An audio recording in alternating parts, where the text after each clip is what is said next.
ഈ KPCC അധ്യക്ഷൻ എന്ന ആ പദവിയിലേക്ക് ആര് വരും എന്ന കാര്യം പറയുന്നതിന് മുൻപ് യഥാർത്ഥത്തിൽ മുഖ്യമന്ത്രി വി ഡി സതീശന്റെ ഡൽഹി യാത്രയുടെ രാഷ്ട്രീയ പ്രാധാന്യം എന്താണ് എന്ന് പറയാനാണ് ഞാൻ ആദ്യ ഭാഗം ഉപയോഗിക്കുന്നത്.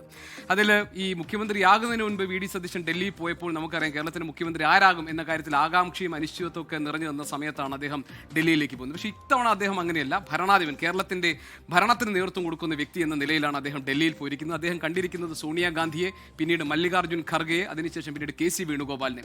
ഇനി അദ്ദേഹത്തിന് കാണാനുണ്ടായിരുന്നത് പ്രധാനമന്ത്രി നരേന്ദ്രമോദിയായിരുന്നു. അദ്ദേഹത്തിന് ഇന്നതിന് കഴിഞ്ഞിട്ടില്ല. ചൊവ്വാഴ്ച അദ്ദേഹം പ്രധാനമന്ത്രിയുമായി കൂടിക്കാഴ്ച നടത്തുന്നുണ്ട്.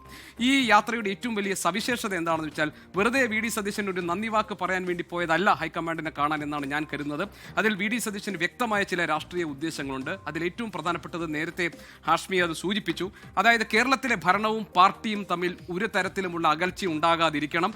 താൻ നടപ്പാക്കാൻ ഉദ്ദേശിക്കുന്ന ഭാവി പദ്ധതികൾക്ക് അനുകൂലമായി നിൽക്കുന്ന, അതായത് കാലുവാരുകയോ പ്രതിബന്ധം സൃഷ്ടിക്കുകയോ ഏതെങ്കിലും തരത്തിൽ വിമർശനങ്ങൾ ഉയർത്തുകയോ ചെയ്യാത്ത ഒരു പാർട്ടി നേതൃത്വം കേരളത്തിൽ വേണം. അതിന് തന്നെ കേൾക്കുന്ന, തന്നെ മനസ്സിലാക്കുന്ന, ഈ സർക്കാരിനോട് അനുഭാവപൂർണ്ണം പ്രതികരിക്കാൻ കഴിയുന്ന ഒരു നേതാവ് KPCCയുടെ അധ്യക്ഷ പദവിയിലേക്ക് വരണമെന്ന ആഗ്രഹം വി ഡി സതീശനുണ്ട്. അതുകൊണ്ട് അദ്ദേഹത്തിന്റെ താല്പര്യം എന്താണ് എന്ന് ഹൈക്കമാൻഡിനെ അറിയിക്കുക എന്നതുകൂടി ഈ ഡൽഹി യാത്രയുടെ പ്രധാന ഉദ്ദേശമാണ്. അതിന് ഏറ്റവും വലിയ ഒരു പിന്നാമ്പുറ ചരിത്രമാണ് ഉമ്മൻചാണ്ടി സർക്കാരിന്റെ കാലത്ത് അന്ന് പ്രതിപക്ഷ നേതാവായി KPCC അധ്യക്ഷനായിരുന്ന VM സുധീരൻ ആ സർക്കാരിനെതിരെ ഉയർത്തിയിരുന്ന വിമർശനങ്ങൾ. അന്ന് വി ഡി സതീശൻ നിന്നപ്പോഴും ഉമ്മൻചാണ്ടി സർക്കാരിനെതിരെ വിമർശനങ്ങൾ പരസ്യമായി പറയുന്ന സാഹചര്യമുണ്ടായി. അങ്ങനെ ഭരണത്തിന്റെ സൽപ്പേരിനെ കളങ്കപ്പെടുത്തുന്ന, അതിന്റെ സുഗമമായ പോക്കിനെ തടസ്സപ്പെടുത്തുന്ന ഒരു നീക്കവും പാർട്ടിയുടെ ഭാഗത്ത് ഉണ്ടാകരുതെന്ന് ഉറപ്പുവരുത്തുക എന്ന രാഷ്ട്രീയ ഉദ്ദേശം വി ഡി സതീശൻ ഡൽഹി യാത്രയ്ക്ക് പിന്നിൽ ഉണ്ട് എന്നാണ് ഞാൻ ഉറച്ചു വിശ്വസിക്കുന്നത്. അതോടൊപ്പം തന്നെ സ്വാഭാവികമായും കേരളത്തിന്റെ ഭരണം എങ്ങനെയാണ് ഇനി അടുത്ത 5 വർഷം മുന്നോട്ട് പോകേണ്ടത്, അതിന്റെ ഭാവി പദ്ധതികൾ എന്തൊക്കെയാണ്, ഏതൊക്കെ കാര്യങ്ങളാണ് താൻ നടപ്പാക്കാൻ പോകുന്നത് എന്ന കാര്യങ്ങൾ ഹൈക്കമാൻഡിനെ സ്വാഭാവികമായും വി ഡി സതീശൻ ധരിപ്പിച്ചിട്ടുണ്ടാകണം. ഇനി KPCC അധ്യക്ഷ പദവിയിലേക്ക് പരിഗണിക്കുന്നതിന്റെ മാനദണ്ഡങ്ങൾ സംബന്ധിച്ചാണെങ്കിൽ സ്വാഭാവികമായും നേരത്തെ ദിലീപ് അത് വളരെ വിശദമായി സൂചിപ്പിച്ചു കഴിഞ്ഞു. സാമുദായിക സമവാക്യം എന്നത് കോൺഗ്രസിനെ സംബന്ധിച്ച് എക്കാലത്തെയും അവരുടെ ഇത്തരം സ്ഥാനങ്ങളിലേക്ക് ആളുകളെ നിശ്ചയിക്കുന്നതിനുള്ള പ്രധാനപ്പെട്ട മാനദണ്ഡമാണ്.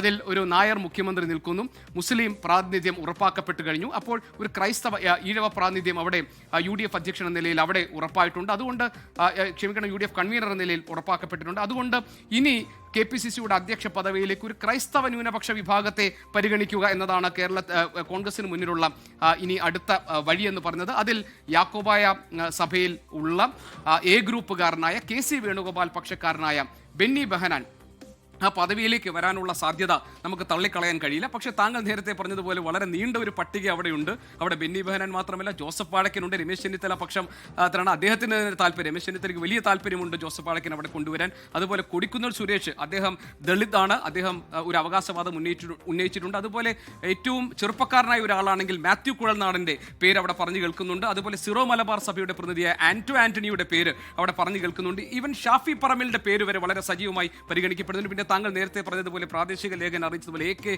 MK രാഘവനും ആ പട്ടികയിലേക്ക് വരുന്നുണ്ട്. പക്ഷേ ഞാൻ മനസ്സിലാക്കുന്നത് ഇപ്പോഴത്തെ സാമുദായിക സമവാക്യങ്ങളൊക്കെ വെച്ചിട്ട് A ഗ്രൂപ്പുകാരനായ KC വേണുഗോപാൽ പക്ഷത്ത് നിൽക്കുന്ന യാക്കോബായ വിഭാഗക്കാരനായ ബെന്നി ബെഹനാൻ ആയിരിക്കും കൂടുതൽ സാധ്യതയുള്ളത് KPCC അധ്യക്ഷനാകാൻ. അങ്ങനെയാണെങ്കിൽ ബെന്നി ബെഹനാൻ എല്ലാ കാര്യങ്ങളിലും സർക്കാരിനെ പൂർണ്ണമായി പിന്തുണയ്ക്കുന്ന ഒരു പാർട്ടി തലപ്പത്തുള്ള ആൾ എന്ന നിലയിലായിരിക്കും അദ്ദേഹം പ്രവർത്തിക്കാൻ പോകുന്നത്. ബെന്നി ബെഹനാൻ KPCC അധ്യക്ഷനാവുന്നതിനോട് വി ഡി സതീശന് എത്രത്തോളം താല്പര്യമുണ്ട് എന്നൊക്കെ നേരത്തെ പറഞ്ഞതുപോലെ കോൺഗ്രസിനകത്തുള്ള ആഭ്യന്തര കാര്യങ്ങളൊക്കെ വാർത്തയായി വളരെ വേഗം പുറത്തു വരും.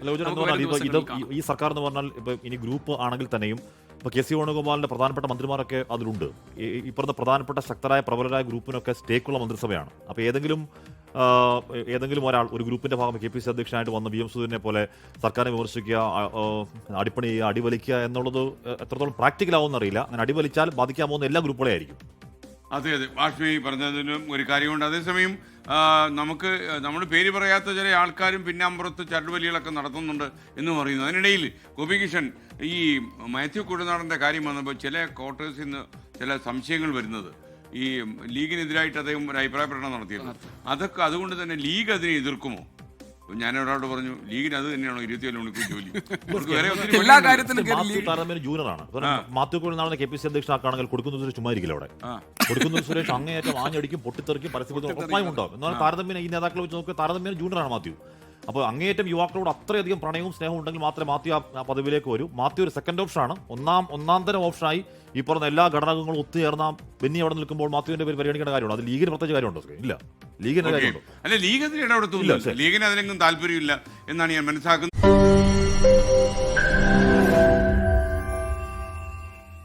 ലോകത്തെവിടെയായാലും ഏത് സമയത്തും 24 വാർത്തകളും ഓഗ്മെന്റഡ് റിയാലിറ്റി പാക്കേജുകളും എക്സ്പ്ലെയിനറുകളും വിശദമായി കാണാൻ ഞങ്ങളുടെ യൂട്യൂബ് ചാനൽ നിങ്ങൾക്ക് സബ്സ്ക്രൈബ് ചെയ്യാം.